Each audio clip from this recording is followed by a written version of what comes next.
Salut à toutes et à tous, c'est Cam. On se retrouve aujourd'hui pour la première partie du bilan lecture du mois de mai avec un top flop avec 15 mangas. Avant de commencer la vidéo, n'hésitez pas à vous abonner à la chaîne et à me dire en commentaire quelles ont été vos meilleures lectures du mois. Sans plus tarder, c'est parti. À la 15e place, je ne peux même pas vous présenter le tome puisque je l'ai déjà revendu. Il s'agit du tome 2 de DRCL. J'avais déjà été très mitigé à la lecture du tome 1 et le tome 2 n'a fait que confirmer que cette série n'était pas pour moi.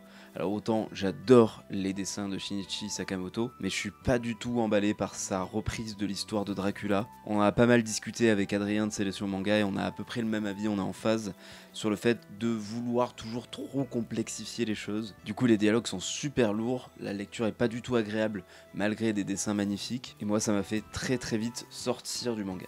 Donc malheureusement c'est un gros flop pour moi et je ne pouvais pas mettre d'autres mangas à la dernière place de ce top flop. À la 14e place, on retrouve Animus de chez IMHO. Ça va nous parler en gros de deux enfants qui sont dans un genre de terrain de jeu et qui vont se confronter à des forces paranormales. Alors j'ai quasiment tout aimé dans ce titre. J'ai beaucoup aimé les dessins, j'ai beaucoup aimé le scénario, j'ai beaucoup aimé le rythme.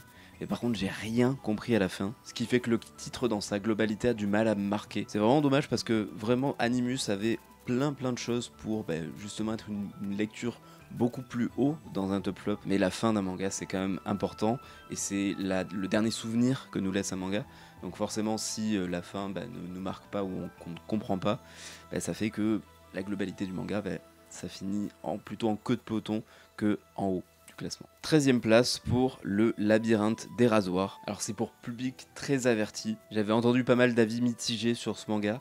Je peux comprendre, pour le coup moi j'ai quand même bien aimé, j'ai bien aimé les dessins, j'ai bien aimé la globalité du manga, j'ai trouvé ça un petit peu trop tordu par moments, ce qui fait que c'est pour un public très averti justement. Ça m'a sorti de ma lecture à plusieurs moments, mais globalement j'ai quand même bien aimé.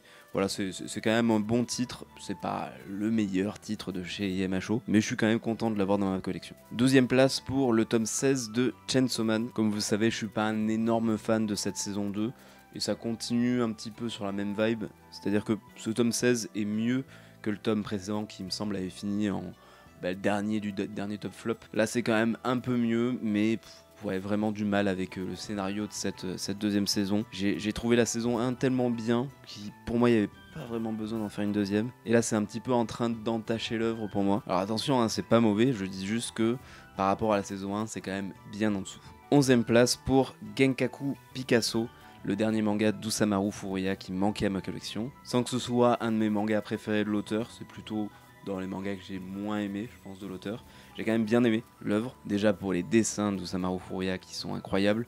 Vraiment, dans celui-ci, il exprime toute son imagination et c'est vraiment super à voir. Le concept est plutôt intéressant aussi, avec ce jeune homme qui va voir en fait une aura sombre se dessiner autour de certains de ses camarades, et en fait de suite il va être pris d'une envie de dessiner, et il va dessiner un dessin du coup qui va renvoyer ce personnage à une époque justement sombre de sa vie, ou un souvenir qui est un peu enfoui, et lui il va se plonger dans ce dessin pour remettre au goût du jour les souvenirs à la personne concernée, et du coup lui faire tenter de résoudre des problèmes qui n'ont pas été résolus forcément. Alors je sais pas si je l'ai bien expliqué, mais en tout cas moi le scénario m'a plutôt séduit, les dessins m'ont vraiment séduit, c'est juste que au bout d'un moment c'est un petit peu répétitif, mais en 3 tomes ça suffit, c'est très bien, et je suis surtout content parce que j'ai enfin lu tout ce qui est sorti en France d'Usamaru Furuya. 10e place pour La Forêt Magique d'Oshigahara, le tome 1, puisque ce sera un manga en 5 tomes. C'est la nouvelle collection de Rue de Sèvres en collaboration avec Le Renard Doré. Et c'est très sympa, on va suivre en fait les aventures de ce personnage qui est proche de la forêt d'Oshigahara, qui est habité par toutes sortes d'esprits. Et en fait, il va rencontrer ces esprits, parler avec eux, partager des moments de vie avec eux. Il va aussi leur venir en aide parce qu'il y a des âmes égarées dans cette forêt, et j'ai trouvé ça tout doux, vraiment très joli dans les dessins. On est en pleine nature, il y a une petite vibe Totoro dans l'idée, donc vraiment conquis par ce titre et j'ai vraiment hâte de la suite. 9e place pour le tome 7 de Holy Land de Kojimori, et je trouve de plus en plus que le véritable atout de Holy Land c'est son auteur qui s'immisce dans la narration. Alors ça peut ne pas plaire à certains, mais je trouve ça assez audacieux en fait d'être aussi présent dans la narration, et là il va même jusqu'à comparer des choses qui lui sont arrivés à lui avec justement ce qui arrive au héros, Yu. Et moi ça ne m'a pas du tout dérangé, bien au contraire. Il y a eu une petite baisse de forme peut-être au tome précédent. Là je trouve qu'on est de retour sur une bonne dynamique, et je pense surtout que le prochain tome sera vraiment très très bon. Donc hâte de voir ça tout simplement. 8ème place pour les tomes 10 à 12 de Glouton et Dragon. Ça y est, je suis enfin à jour sur la sortie des tomes en France et j'aime toujours autant. Alors je vais pas raconter ce qui se passe dans ces 3 tomes puisqu'on commence à être quand même avancé dans l'histoire.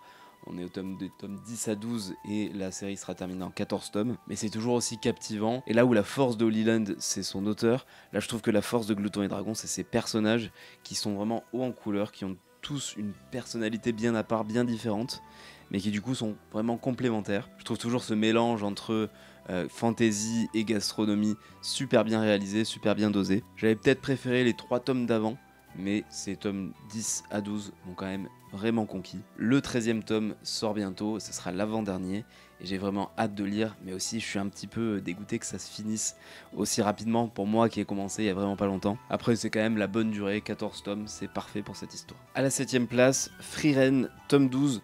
J'ai beaucoup aimé ce tome, j'ai vraiment beaucoup aimé, ça faisait longtemps que j'avais pas autant aimé un tome de Frieren. Sans trop spoiler, on part dans un flashback, donc on va se concentrer sur l'époque qu'on voit au tout début de Frieren avec Email, etc. Et même si j'aime beaucoup la nouvelle équipe de Frieren, celle que je préfère c'est quand même son ancienne équipe avec Email, avec le nain, alors je me rappelle plus des noms de tout le monde, avec le prêtre qui est un ivrogne. Et là on est vraiment sur cette période là dans ce tome, donc ce qui fait que j'ai vraiment beaucoup aimé. Je serais pas contre plus de chapitres justement sur cette période, mais voilà, Frieren c'est un manga auquel j'accroche vraiment toujours. Alors je sais pas en combien de tomes ce sera, faut pas que ça soit trop long non plus. Et comme je le disais dans les achats mangas, c'est un des seuls mangas pour lesquels j'achète tous les collectors, parce que je les trouve jolis. Je trouve qu'il y a un beau travail qui est fait de la part de Kiyun. Les goodies qui sont proposés sont souvent assez utiles. Et le coffret, quoi, il est vraiment beau avec la couverture alternative qui est la même. Donc en résumé, une très bonne série et un très très bon tome. À la 6ème place, on arrive sur du lourd avec Garoden de Jiro Taniguchi. Mais pas Jiro Taniguchi tout seul, Jiro Taniguchi avec au scénario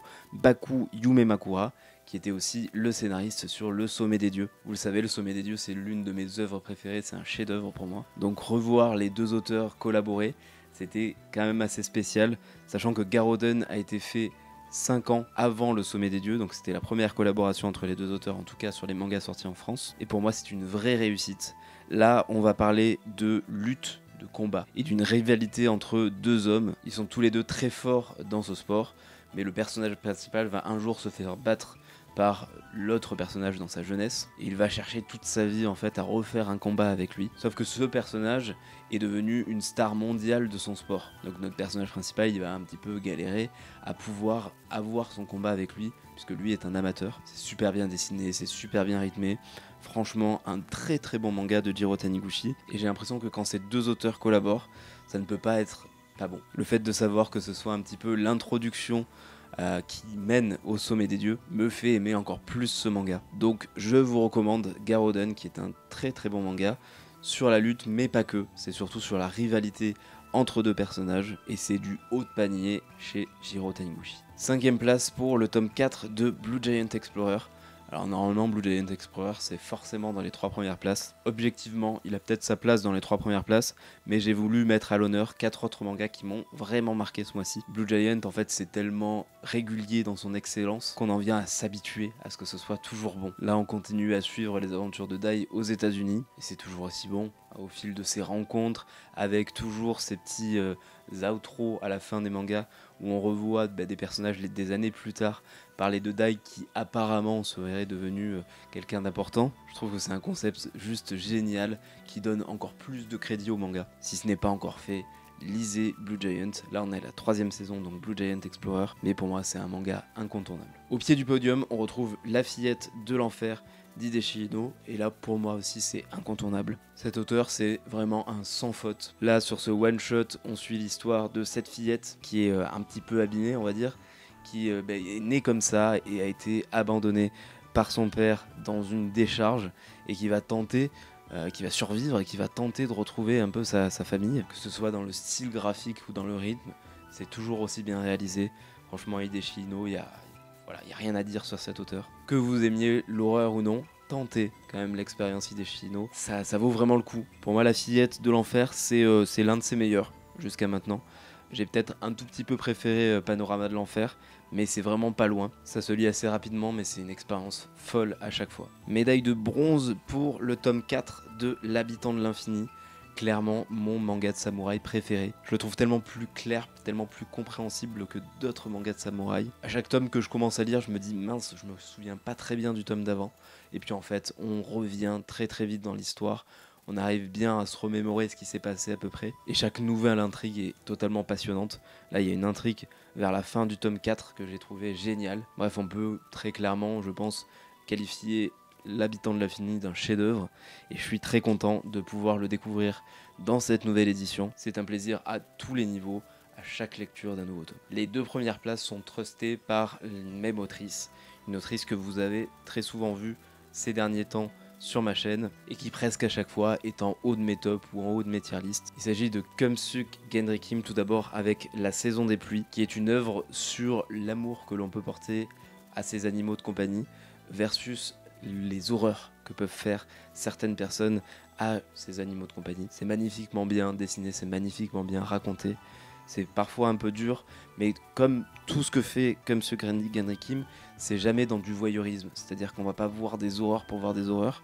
Là, ça va être assez édulcoré, mais on sait ce qui se passe. Voilà, comme dans Mauvaises Herbes par exemple, on sait ce qui se passe, on voit pas ce qui se passe. Mais le fait de sentir ce qui se passe, justement, ça fait travailler notre imagination et c'est ça qui est fort avec elle. L'édition de chez Futuropolis est très très belle. Je trouve qu'ils font vraiment du bon boulot à chaque fois. Et j'adore cette autrice tout simplement. Lisez du Kumsuk Gendrikim, c'est vraiment génial. Et comme je vous le disais, à la première place, on retrouve encore la même autrice avec Demain est un autre jour. Le sujet abordé dans cette œuvre est vraiment très important puisque c'est sur le questionnement des couples qui ont du mal à avoir des enfants. Et donc cette difficulté d'un côté, et de l'autre, la difficulté de la pression de la société qui veut que le schéma se reproduise, c'est-à-dire mariage, enfant, etc. Et qui met la pression à ces couples qui, eux, ne peuvent pas forcément dire ça se passe pas bien, etc. J'ai trouvé ça hyper bien raconté, et j'ai trouvé ça assez ambitieux, justement de parler d'un sujet qui est encore tabou aujourd'hui, même si ça va mieux. Toujours un style graphique très spécial, mais que j'adore, et qui va tellement bien avec les histoires que raconte Kumsuk Gendrikim. Donc encore une fois, une œuvre de cette autrice à découvrir absolument. Moi, c'est un coup de cœur. Comme la 2e place, d'ailleurs, La Saison des Pluies, c'est un coup de cœur aussi. Qu'une seule hâte, c'est de découvrir le reste de la bibliographie de cette autrice. J'essaye de ralentir un petit peu pour pas tout bouffer d'un coup. Voilà, là, j'en ai pas acheté, je compte pas en acheter, je crois, pour le mois prochain. Après, rien n'est moins sûr. Mais il me semble qu'il me reste 4 œuvres à découvrir. Je vais les découvrir, c'est certain, mais je prends mon temps pour pouvoir apprécier à sa juste valeur des œuvres incroyables faite par cette autrice. Et c'est la fin de cette vidéo, merci à toutes et à tous de l'avoir suivi, j'espère que ce classement vous aura plu et vous aura donné des petites idées. N'hésitez pas à me dire en commentaire si justement il y a des mangas que vous avez envie de lire grâce à cette vidéo. On se retrouve très vite pour la 2e partie du bilan lecture du mois de mai. N'hésitez pas encore une fois à vous abonner à la chaîne, ça me soutient vraiment et ça me fait vraiment plaisir de voir le nombre d'abonnés augmenter. Merci à tous pour ça. En attendant, prenez soin de vous, on se retrouve très vite. Salut, ciao.